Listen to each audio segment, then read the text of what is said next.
Olá, sou a professora Nercy Maria Rezende, sou professora do curso de Pedagogia da Faculdade TOP e trabalho com a disciplina Educação e Direitos Humanos.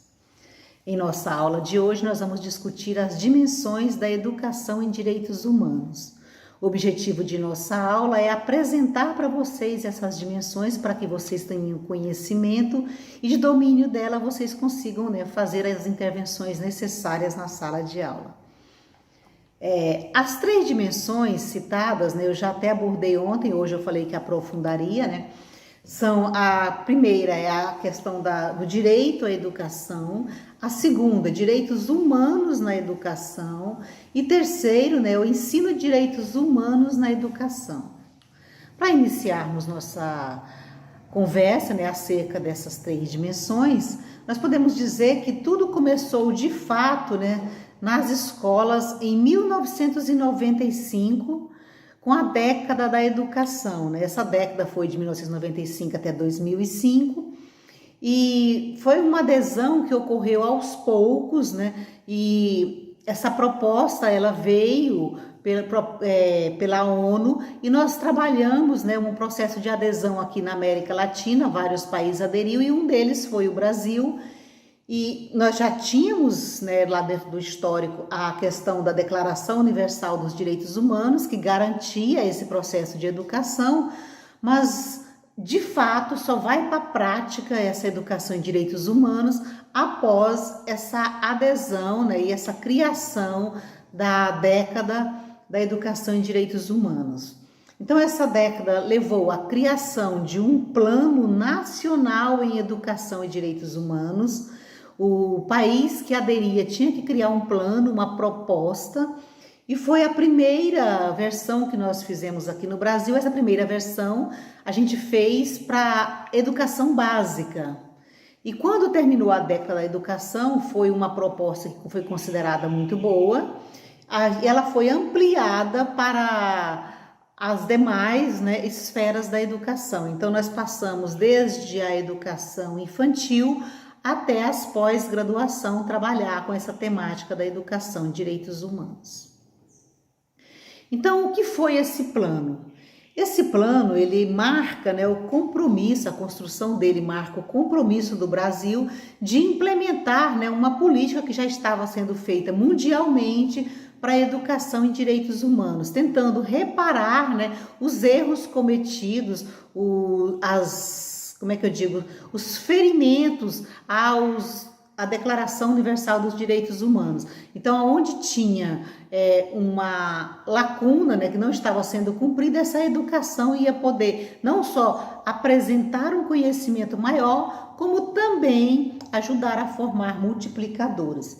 Então, nós construímos o nosso primeiro Plano Nacional de Educação em Direitos Humanos e ele apontava o que deveria ser feito a curto, médio e longo prazo e trazia também as propostas de ações, quando, como que será feito, quando será feito. Então, ele sugere ações que vão da educação infantil até a pós-graduação. E a proposta, por ser ampla, ela deveria ser adequada às realidades de cada estado, de cada município, inclusive de cada escola, com revisão dos projetos políticos pedagógicos, incluindo aí essa nova temática, que era educar em direitos humanos. Então, o que todas elas tinham em comum? A primeira coisa que não pôde abrir mão nessa proposta foi da questão do histórico. Todos precisam ter conhecimento de como foi construído a educação de direitos humanos. E aí teria que trabalhar o histórico como um ponto de partida, a questão da Declaração Universal dos Direitos Humanos. Depois trabalharíamos, a outra coisa que não poderia faltar é trabalharmos os valores, as atitudes e as práticas desejáveis para a humanidade. O terceiro aspecto é o desenvolvimento dessas práticas, como é que faríamos esse trabalho, como é que seria colocado em prática. Então veio a proposta de trabalharmos diferenciado, com participação, com aulas democráticas, aulas diversificadas, respeitando, claro, as diferenças locais e individuais. E por último, né, a questão do fortalecimento daquilo que foi ensinado, né, trabalhar colocando em prática, então desenvolvendo e protegendo a questão dos direitos humanos, criando assim multiplicadores. Então, só para reforçar aqui para vocês, né, o primeiro aspecto histórico, que vocês já viram nas nossas aulas, a questão dos valores, né, presente na sociedade, que é liberdade, responsabilidade, participação, não discriminação, equidade, solidariedade, respeito aos idosos, respeito à família. O terceiro é desenvolver, né, essas práticas no cotidiano da sala, né? Qual a melhor metodologia a ser usada. E aí nós precisamos das pesquisas, precisamos colocar os nossos alunos para pesquisar, para vivenciar, para se pôr no lugar do outro. Então, problematizando, e a gente acredita que a melhor metodologia seria realmente a metodologia de projetos, né? Que leva o aluno a desenvolver estudos, né? Olhares acerca da temática que ele recebeu, a fortalecer a prática, quer dizer, você não só conheceu, pesquisou a fundo, mas o exercício, né? Ao sair da sala de aula, você deve ir para o pátio, para a rua, para a sua família e colocar em prática o que aprendeu na escola.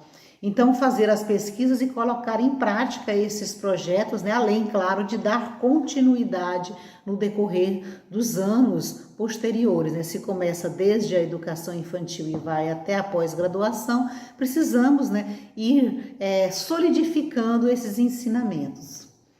A gente coloca isso para vocês porque, se assim for, né, pois a gente acredita que conhecer, valorar, defender e divulgar essas práticas de educação em direitos humanos nos torna pessoas melhores no dia a dia, né? Porque a gente vai aprender a se pôr no lugar do outro, a olhar para o outro e enxergar esse outro, né? E isso, a gente precisa ter noção de que eu sou o outro dele e ele é o outro meu. Então a gente tem que estar se trocando de lugares o tempo todo. Então, quando eu me vejo naquela situação, eu preciso encontrar saídas, né? Eu preciso perceber que aquilo não é fácil. Então nós teremos aí os multiplicadores da própria sociedade, né? Até agora a gente sabe que a maioria tem sido os professores, e aí fica enfraquecido, né, um pequeno grupo da sociedade, sendo só os multiplicadores. Por que não, né? Se é formar para a cidadania, formar para o mundo, formar para o exercício, né, da prática cidadã, então nós devemos formar multiplicadores em defesa desses direitos humanos. E eu sempre faço a pergunta, né, para os meus alunos, o que você está fazendo ou pode fazer para o mundo ficar melhor? Então, se você todo dia se fizer essa pergunta e escolher uma ação, plante uma árvore, recolha seu lixo, recicle, ajude alguém que está precisando de você, dê um sorriso, dê um abraço. Então, são ações pequenas que não lhe custam muito, né? Respeite a posição do outro, se coloque no lugar do outro. Então, tem uma série de ações que parecem pequenas, mas que se você fizer, né, um bom dia, dar um sorriso, então são coisas tão pequenas. Valorize o trabalho do teu irmão, cuide do teu irmão. Então, são coisas pequenas que você faz no dia a dia, mas que te faz grande e que multiplica, né? Essas práticas boas, elas acabam se multiplicando e retornando até você. Então, para a aula de hoje, é isso que eu deixo para vocês, né? É essa noção que a gente considera fundamental de vocês terem conhecimento das dimensões da educação em direitos humanos, de vocês respeitarem o que já foi construído e de desenvolver essas práticas no cotidiano. E se for na sala de aula, né, desenvolva de forma democrática, participativa, dê voz ao seu aluno, né, escute o seu aluno e ensine ele a fazer o mesmo quando sair da sua sala de aula. Então, até a próxima aula, viu? A gente fica por aqui hoje.